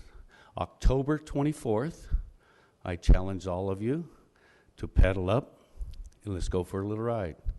I've challenged all the other city councils to get involved in this. I'm working with the sheriff's department, the fire departments to create friendly competition amongst all of us. It's a healthy community activity. Be a lot of activities. BMX exhibitions that will be out there on that particular Saturday. But in the Desert Valley sponsorship, Mojave Copy, Victorville Cycles, Marriott, and Hesperia is currently sponsors. But the proceeds from these rides is going to go to our youth. What the sheriff departments do is it's called a bicycle rodeo. We'll probably do it in the springtime of next year, where we'll give out bicycles, helmets, run safety for the kids so they know what to do, when to do, what to stop, and that kind of stuff. But we're trying to involve the whole community, the healthy Communities of Hesperia, Apple Valley, and Victorville are already involved, trying to get the county to come on board with the healthy aspect of it. And I just want to present it to you. I have some flyers I'll give to the city clerk. I have some sponsorship forms for accounting, for insurance company, for retirees, for everybody to be involved in the community. Smitty, is there a reason you left out the city of Adelanto? They don't have, we can't get a bicycle path from here to there yet. Oh. But you do want them on board. Well, eventually, it's going to be the whole Victor Valley. As some are saying, the Mojave River Valley. I had to throw that in tonight, too. But I've been... Has our city manager committed to the 100 miles? Just want to make sure that... I don't know yet. I was attempting to, but actually I'll probably be working the event most of that day. Yeah. So. And that's going to be my excuse, too. I have to work. I'm in charge of the SAG stops, where you stop and get your refueling for your food and your water and all that.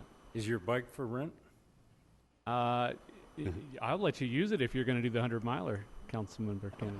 I'm gonna be there.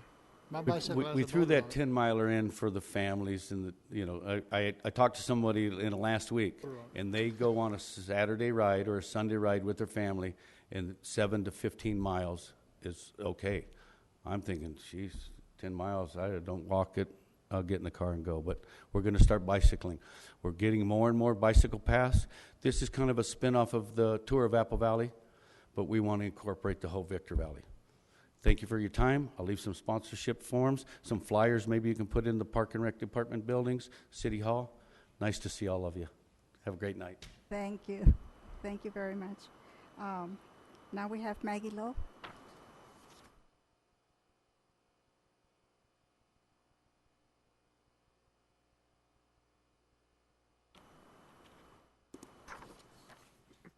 Madam Mayor and Council, I don't have a prepared spiel, as you know I normally do.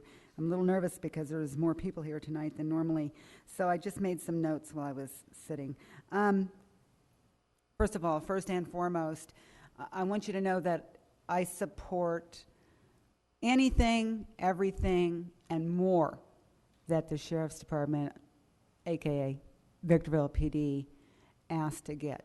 Dogs, whatever resources, tools that they can be given. Again, above and beyond anything that they ask.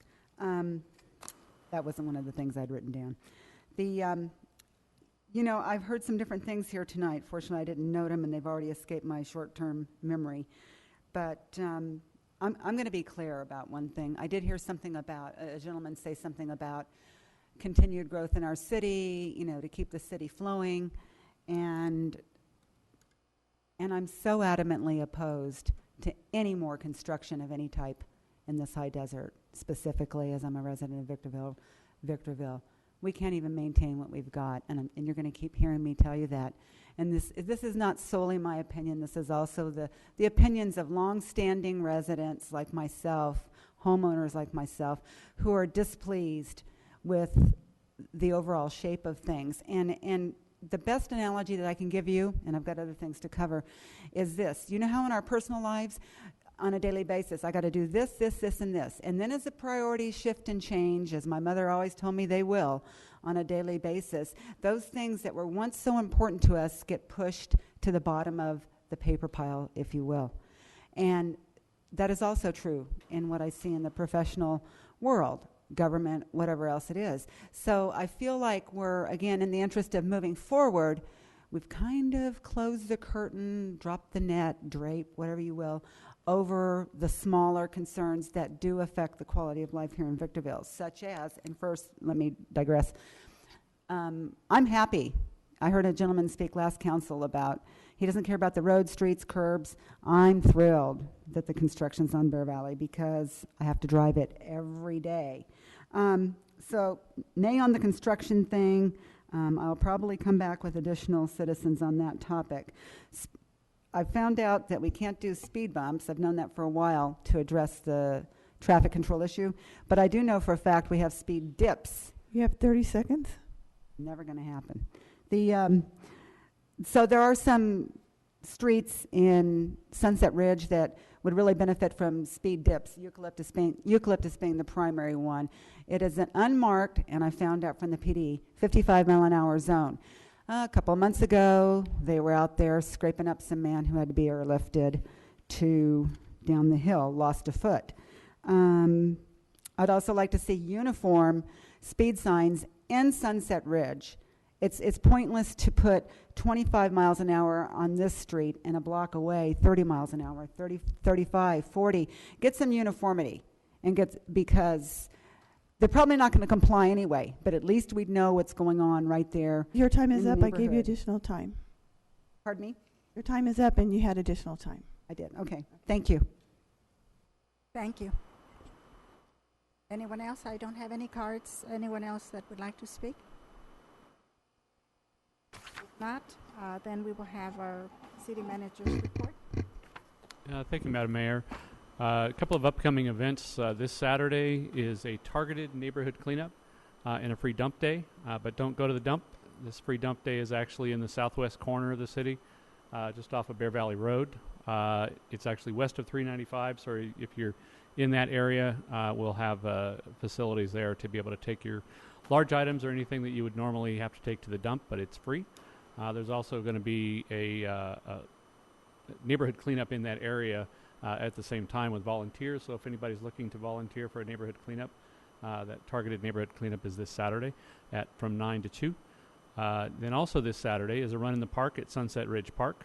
You can look up on the website for times and details of that. We typically have a 3K run and a 5K run in our park.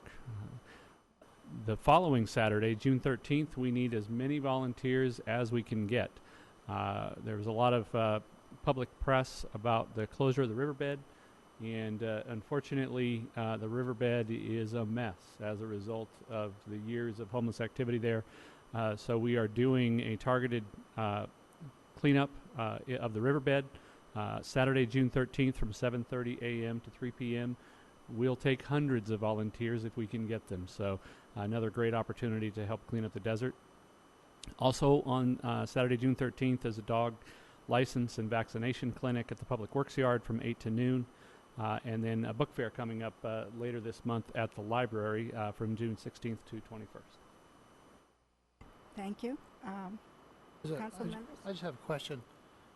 Cleaning up the river isn't the... do you know where the city limit boundary is from D Street or Highway 18 where the bridge is southerly? Is in Center Line East, Apple Valley, and Center Line West, Victorville? It depends on exactly where you are there. This would be a cleanup of the entire area. I just wondered if you'd coordinated this with the town of Apple Valley. I know they want to clean up their side desperately, and this would be a chance for them to assist. Well, they want to, don't they? I would think they would want to. I'll call Frank tomorrow. Did I mention it that you suggested that he come out and help clean up? Sure. All right. Any other council members have any reports? Yes, Madam Mayor, I do. I have two things real quick. I think what we saw tonight with this budget was similar to the situation we had when we had the employee compensation variables to consider, and there were quite a few. And so what I would ask the staff to do is lay this out a little bit better, build the cases for what's a priority and what's not a priority. I've said it multiple times, and I'm going to keep saying it. To prioritize the many needs that we have with limited resources is something that's a joint cooperation between the city staff who are executing the daily mission of this city, also with the folks up here that are charged with approving that budget. And what happened last time and happened again tonight was it was disjointed, and it was a little clunky. So like I said, I really appreciate being able to meet next week. And I think that's appropriate, especially for the size of the budget we're talking about. And give this all of these very important line items the respect and time that they deserve. So I'm looking forward to that. And I am available. So I just want to say that. I know it's difficult, but we can do a lot to address the city business. It doesn't always have to be on a Tuesday or whatever. That's the first thing. The second thing, the previous council here had an issue with lot sizes and formed a focus group. And this focus group was looking at lot sizes and whatnot. And I had not heard much about it in some time. So at the next city council meeting, I'd like to bring that up again, get an update of where we're at, and then get new city council guidance, because I just want to make sure we're not operating on a previous city council's guidance when it comes to that. Thank you. Anyone else?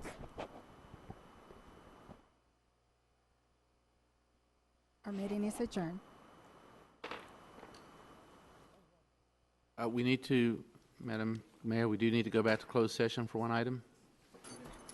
I'm sorry, I didn't hear We you. need to recess to closed session for one more item. We have a follow-up item from closed session we haven't finished yet. So we'll just recess. We just need to recess to closed session. Recess to closed session. I forgot about that too.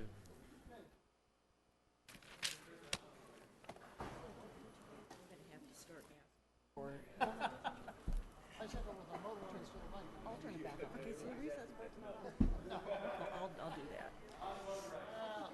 I'm going to have to start asking in favor and opposed because I didn't hear Gloria. That's why I thought that Quietly at the end. I thought I had the two. So Kind of late. There's too much mumbling. People. I didn't hear her.